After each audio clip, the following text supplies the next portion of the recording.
ಸಂತೋಷವಾಯಿತು, ಹರ್ಷವಾಯಿತು, ಸ್ವರ್ಗಲೋಕ ನಮ್ಮ ಕೈವಶವಾಯಿತೆ. ಪ್ರಭು, ನಿಮ್ಮನ್ನು ಕೈ ಹಿಡಿದಂತಹ ನಾನೇ ಧನ್ಯನು ಸ್ವಾಮಿ. ಹೆಣ್ಣಾದವಳಿಗೆ ಹೊಸ ಜೀವನ ಎನ್ನುವುದು ಪ್ರಾರಂಭವಾಗುತ್ತದೆ ಯಾವಾಗದಿಂದ? ತನ್ನ ಮದುವೆಯ ಮಂಟಪದಿಂದ, ಮದುವೆಯ ಚಪ್ಪರ ಮನೆಯಿಂದ ಹೊರಟ್ರೆ ಅವಳಿಗೆ ಹೊಸ ಜೀವನ. ಆ ಜೀವನದ ನಂತರ ತನ್ನ ಗಂಡ ಹೇಗೆ ಅವಳನ್ನು ನೋಡಿಕೊಳ್ಳುತ್ತಾನೆ ಎನ್ನುವುದರ ಮೇಲೆ ಅವಳ ಜೀವನ ಮುಂದೆ ಸಾಗಿದೆ. ನನ್ನ ಗಂಡ ಇಷ್ಟರವರೆಗೂ ಯಾವುದಕ್ಕೂ ಕೊರತೆಯನ್ನು ಮಾಡಿದವರೇ ಅಲ್ಲ. ನನಗೆ ಜೀವನದಲ್ಲಿ ಯಾವ ಕೊರತೆಯೂ ಬರಲಿಲ್ಲ.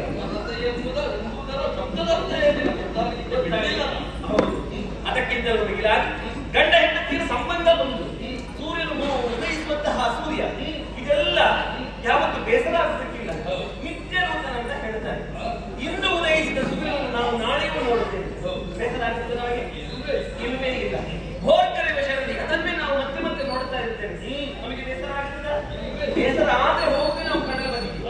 ಹಾಗೆಯೇ ಗಂಡ ಹೆಂಡತಿಯರ ಸಂಬಂಧ ನಿತ್ಯ ನೂತನವಾದದ್ದು. ನಮ್ಮ ಶರೀರಕ್ಕೆ ಚೈತನ್ಯ ಒದಗಿ ಬರುವುದೇ ಸೂರ್ಯ ದೇವರು. ಹಾಗೆಯೇ ಈ ಶರೀರಕ್ಕೆ ಸಾರಾಕ್ಷರ ಶರೀರಕ್ಕೆ ಚೈತನ್ಯ ಬರಬೇಕು ಅಂತಾರೆ. ಸ್ವಾಮಿ, ಹರ್ಷವಾಯಿತು ನನಗೆ. ಸ್ವರ್ಗಲೋಕವನ್ನು ಯಾವತ್ತೋ ಕೈವಶ ಮಾಡಬೇಕೆನ್ನುವ ಹಾಗೆ ನೀವು ಹಬ್ಬ ನಿಮ್ಮ ಆಸೆ ಕೊನೆಗೂ ಈಡೇರಿದ್ದೆವು ಸ್ವಾಮಿ. ಆದರೆ ಒಂದು ವಿಚಾರ, ಇಲ್ಲಿಗೆ ಬಂದ ಮೇಲೆ ಸಂತೋಷವನ್ನೇನೋ ಹಂಚಿದ್ದೀವಿ. ಆ ಸಂತೋಷದ ಎಡೆಯಲ್ಲಿ ಏನೋ ಒಂದು ಅನುಮಾನ ಇದೆ. ನೀವು ಕೊನೆಗೆ ಮಾತಾಡೋಣ ಆದರೆ ಎನ್ನುವಂತಹ ಶಬ್ದದಲ್ಲಿ ನಿಲ್ಲಿಸಿದ್ದೀರಿ. ಆದರೆ ಏನು ಮುಂದೆ ಏನಾಯಿತು?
ಯೋಚನೆ ಅದರಿದುದು ಎನ್ನಯ ಮನಗೆ, ಯೋಚನೆ ಅದರಿದುದು ಎನ್ನಯ ಮನಗೆ.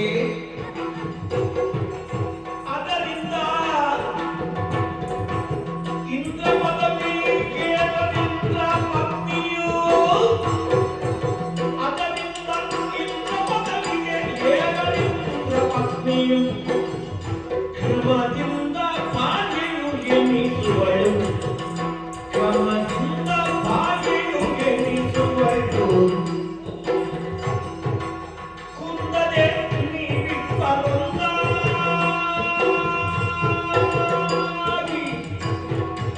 ಕುಂದದೆ ನೀ ಬಿಟ್ಟರೊಂದಾಗಿ ಸಂಸಾರ ಬಂಧುರತೆಯ ಕಾಣಿಸುವುದು, ಸಂಸಾರ ಬಂಧುರತೆಯ ಕಾಣಿಸುವುದು.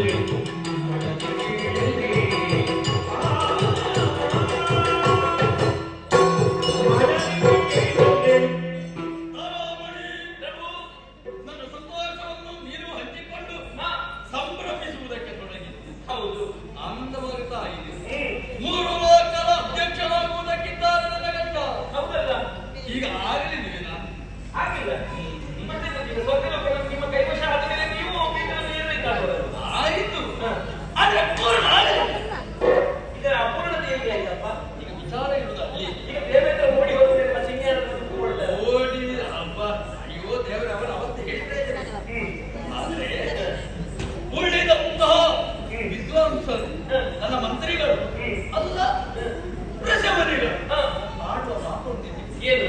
ಸ್ವರ್ಗಲೋಕದ ಅಧ್ಯಕ್ಷರಾಗಬೇಕು ಅಂತಾದ್ರೆ ಅದರದ್ದೇ ಆದ ಬೇರೆ ಒಂದು ಅರ್ಹತೆ ಇರ್ತದೆ. ಈಗ ಪಟ್ಟಾಭಿಷೇಕ ಆಗಲಿಕ್ಕೆ ಉಂಟು. ನಾವೆಲ್ಲ ಮಾಡಿ ಎಲ್ಲಿ? ಎಲ್ಲಿ?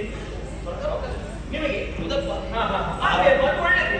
ಆದ್ರೆ ಏನು? ಇಂದ್ರ ಪದವಿಯನ್ನು ಏರಿದ ಮಹೇಂದ್ರ ದೇವೇಂದ್ರ ಅಮರೇಂದ್ರನಾಗಿದ್ದಾರೆ. ಪಟ್ಟಾಭಿಷೇಕ ಸಾಕಾಗಬೇಕಾ? ಬೇಡ, ನಿನ್ನ ಒಂದು ಒಪ್ಪಿಗೆ, ನಿನ್ನ ಒಂದು ಸಮ್ಮತ ಅಯ್ಯೋ, ಒಂದಿದ್ರೆ ಹಾಗೆ ಆಗ್ತದೆ. ನಿಮಗೆ ಒಂದಲ್ಲಿ ಪಟ್ಟಾಭಿಷೇಕ ಆಗುತ್ತಂದಾಗ ನಾನು ಒಪ್ಪುದಿಲ್ಲ ಅಂತ ಹೇಳ್ತೇನೆ. ದೇವಲೋಕ ಅಲ್ಲಿ ಇದುವರೆಗೆ ದೇವೇಂದ್ರನಿಗೆ ಹೆಂಡತಿ ಆಗಿದ್ದವರು ಸಾಕ್ಷಿ. ಇದೊಂದು ಒಳ್ಳೆ ಕಟ್ಟ ಏನು? ದೇವೇಂದ್ರನಿಗೆ ಸಚಿವೆ ಮಾಡದೆ ಆಗಿದೆ, ಇನ್ನೊಬ್ಬರಿಲ್ಲ. ಮತ್ತೆ ಉಳಿದ ರಂಭಾದಿನಾಗರೆಲ್ಲ ಅವರ ನಾಟ್ಯಕ್ಕೆ ಮಾಡ್ತಾರೆ. ಹೌದು, ಏಕಂತಾದ್ರೆ ಅವರಿಗೆ ಮಾತಾಡೇ ಆಗುದಿಲ್ಲ ಅಂತ ಹೇಳಿ. ಹೌದು. ಇದು ಈಗ ವಿಷಯ ಇದ್ದಲ್ಲ, ವಿಷಯ ಈಗ ಅಲ್ಲಿ ಇಂದ್ರ ಪದವಿಯನ್ನು ಏರಬೇಕು ಅಂತಾದ್ರೆ ಸಚಿ ಜೊತೆಯಲ್ಲಿರಬೇಕು. ಹೌದು, ಇಂದ್ರನಿಗೆ ಸಚಿ ಬೇಕೇ ಬೇಕಾಗುತ್ತೆ. ಇಂದ್ರನಿಗಲ್ವ ಯಾರು ದೇವೇಂದ್ರ ಆಗುವುದು? ಸಚಿ ಬೇಕಂತೆ. ಹೌದು. ಹಾ. ಹಾಗಾದ ಕಾರಣ ಅಲ್ಲ, ನಿಮ್ಮದು ಬದಲಾವಣೆ ಇದೆ. ನಿಮಗೆ ಮದುವೆ ಆಗಿದೆ, ನಿಮಗೆ ಸಚಿ ಬೇಕು. ವರ್ಣಪುರದ ಅಧ್ಯಕ್ಷರಾದಕ್ಕೆ ನೀನು ಸಾಕು ವಾಮಭಾಗವನ್ನು ಕಲಿಸಿ. ಅಲ್ಲಿ ಸಾಕಾಗುವುದಿಲ್ಲ, ನೀನು ಬಂದ್ರೆ ತನ್ನ ಕೇಳಿ ಆಯ್ತು. ಎಲ್ಲ ವಿಚಾರ ಮಾಡಿ ಆಯ್ತು. ಅದಾಗುವುದಿಲ್ಲ. ಅದು ನೀವು ಸುಮ್ಮನೆ ಇರ್ತೀರಾ? ನನ್ನ ಗಂಡಲ್ವ ನೀವು? ನೀವು ಹಾಗೆ ನನ್ನನ್ನು ಬಿಟ್ಕೊಡ್ಲಿಕ್ಕೆ ಸಾಧ್ಯವೇ ಇಲ್ಲ. ಈಗ ನಿನ್ನ ಒಂದು ಸಮ್ಮತ ಇದ್ದರೆ ದೇವೇಂದ್ರ ಅಪ್ಪಿಗೆ ಗೊತ್ತಾಗಿದೆ. ದೇವೇಂದ್ರ ಯಾವುದು? ಸಚಿವರು ಆಗ್ತಿತ್ತು. ದೇವೇಂದ್ರ ಒಪ್ಪಿಗೆ ಗೊತ್ತಾಗ್ಬೇಕು. ದೇವೇಂದ್ರ ಸೋತ ಮೇಲೆ ನನಗೆ ಒಪ್ಪಿಗೆ ಕೊಡು. ದೇವೇಂದ್ರ ನಿಜ ನನಗೆ ಬೇಡ, ಸಚಿ ಅಂತ ಬಿಟ್ಟು ಅದನ್ನು ಒಪ್ಪಿಗೆ ಕೊಡು. ದೇವೇಂದ್ರನಿಗೆ ಸಚಿವ ಬೇಡ. ಅವಳಿಗೆ ನನ್ನ ದೇವೇಂದ್ರನಿಗೆ ಸಚಿ ಬೇಡ, ಸಚಿಗೆ ದೇವೇಂದ್ರ ಬೇಕಲ್ಲ. ಅದೇ ಈಗ ಸಮಸ್ಯೆ ಆಗ್ತದೆ. ಅವಳ ಹತ್ರ ಕೇಳಿದ್ದೆ, ನೀನು ನನ್ನ ಮಡದಿಯಾಗಿ ಸ್ವಲ್ಪ ಸಮಯ ಇರಬೇಕು, ವಾಮಭಾಗವನ್ನು ಅಲಂಕರಿಸಬೇಕು. ಆದ್ರೆ ಒಂದು ವಿಚಾರ ಅವರು ಹೇಳಿ, ಏನು? ನಿನ್ನ ಹೆಂಡತಿ ರಂಭಾವಳಿ ನಿಮಗೆ ನಮ್ಮೇಲೆ ನೋಡಿದ್ರೆ ನೀವು ನನ್ನ ಹೆಸರು ಗೊತ್ತಾಯ್ತಾ? ರಂಭಾವಳಿ ಅಂತ. ನೀವು ಅವರ ಮುಖ ನೋಡುವಾಗ ನಿನ್ನ ಮುಖ ಹೇಗೂ ಹಾಗೆ.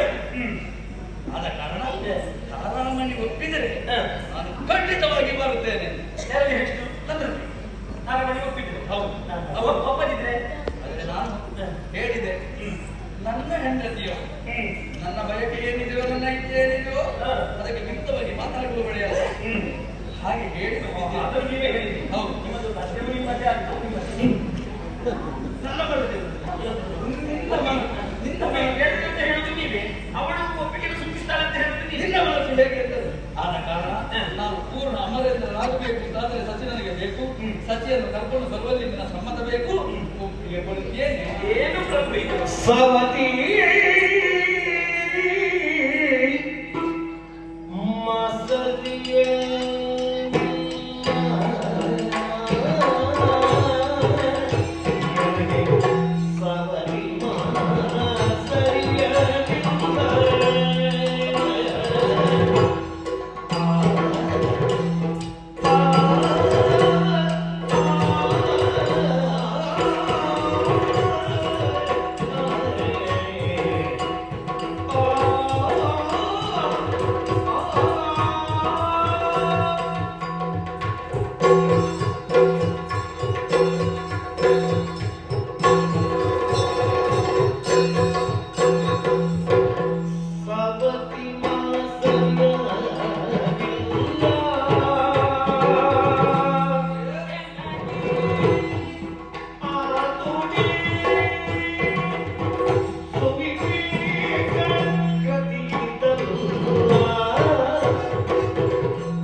ನೂರವರಿಸೆ ನಾ ಅವರ ಸ್ವಾಗತಿಪೆ